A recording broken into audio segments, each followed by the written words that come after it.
JNU തെരഞ്ഞെടുപ്പ് അടുത്ത മാസം നടക്കും. തെരഞ്ഞെടുപ്പിന്റെ ഭാഗമായി പരാതി സെൽ രൂപീകരിച്ചു. കഴിഞ്ഞ തെരഞ്ഞെടുപ്പിൽ 3 സീറ്റ് ഇടതുപക്ഷ വിദ്യാർത്ഥി സംഘടനയും 1 സീറ്റ് എബിവിപിയും നേടിയിരുന്നു.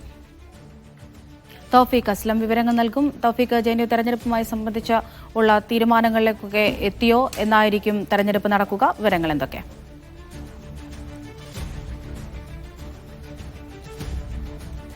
അമൃത, അടുത്ത മാസം ജവഹർലാൽ നെഹ്റു സർവകലാശാല വിദ്യാർത്ഥി യൂണിയൻ തെരഞ്ഞെടുപ്പ് നടക്കുമെന്നുള്ള വിവരങ്ങളാണ് ഇപ്പോൾ പുറത്തുവരുന്നത്. ഡൽഹി സർവകലാശാലയുടെ വിദ്യാർത്ഥി യൂണിയൻ തെരഞ്ഞെടുപ്പ് 2 ആഴ്ച മുമ്പ് കഴിഞ്ഞിരുന്നു. അതിന് പിന്നാലെയാണ് ഇപ്പോൾ ജവഹർലാൽ നെഹ്റു സർവകലാശാല വിദ്യാർത്ഥി യൂണിയൻ തെരഞ്ഞെടുപ്പ് കൂടി നടത്താനായിട്ട് സർവകലാശാല ഇപ്പോൾ ഒരുങ്ങുന്നത്. തെരഞ്ഞെടുപ്പിന് മുന്നോടിയായിട്ടുള്ള പരാതി പരിഹാര സെല്ല് രൂപീകരിച്ചിട്ടുണ്ട്. തെരഞ്ഞെടുപ്പുമായി ബന്ധപ്പെട്ട് ഏതെങ്കിലും തരത്തിലുള്ള പരാതികളോ നിർദ്ദേശങ്ങളോ ഒക്കെ ഉണ്ടെങ്കിൽ ഈ സെല്ലിൽ വന്ന് അത് അറിയിക്കാമെന്നതാണ് ഇപ്പോൾ സർവകലാശാല അറിയിച്ചിരിക്കുന്നത്. തെരഞ്ഞെടുപ്പിന്റെ തീയതി ഉടൻ തന്നെ സർവകലാശാല പ്രഖ്യാപിക്കുകയും ചെയ്യും. കഴിഞ്ഞ തവണ നടന്ന തെരഞ്ഞെടുപ്പിൽ DSF സഖ്യത്തിനായിരുന്നു 3 സീറ്റുകൾ ലഭിച്ചത്. 1 സീറ്റ് മാത്രമാണ് എബിവിപിക്ക് ലഭിച്ചത്. 10 വർഷത്തിന് ശേഷമായിരുന്നു എബിവിപിക്ക് കഴിഞ്ഞ തവണ അവിടെ 1 സീറ്റ് ലഭിക്കുന്നത്. ആ സീറ്റ് ഇത്തവണ അവസാനിപ്പിക്കാനായിട്ടുള്ള ശ്രമങ്ങളാണ് ഇടതുപക്ഷ വിദ്യാർത്ഥി സംഘടനകളുടെ ഭാഗത്തുനിന്നുകൊണ്ട് ഇത്തവണ ഉണ്ടാവുക. കാരണം കഴിഞ്ഞ തവണ SFI മറ്റൊരു പാനൽ രൂപീകരിച്ച് മത്സരിക്കുകയായിരുന്നു അവിടെ ഉണ്ടായത്. അതുകൊണ്ട് തന്നെ ആ 1 സീറ്റ് എബിവിപിക്ക് ലഭിച്ചു എന്നാണ് നിലവിൽ മറ്റു വിദ്യാർത്ഥി സംഘടനകളുടെ ഒരു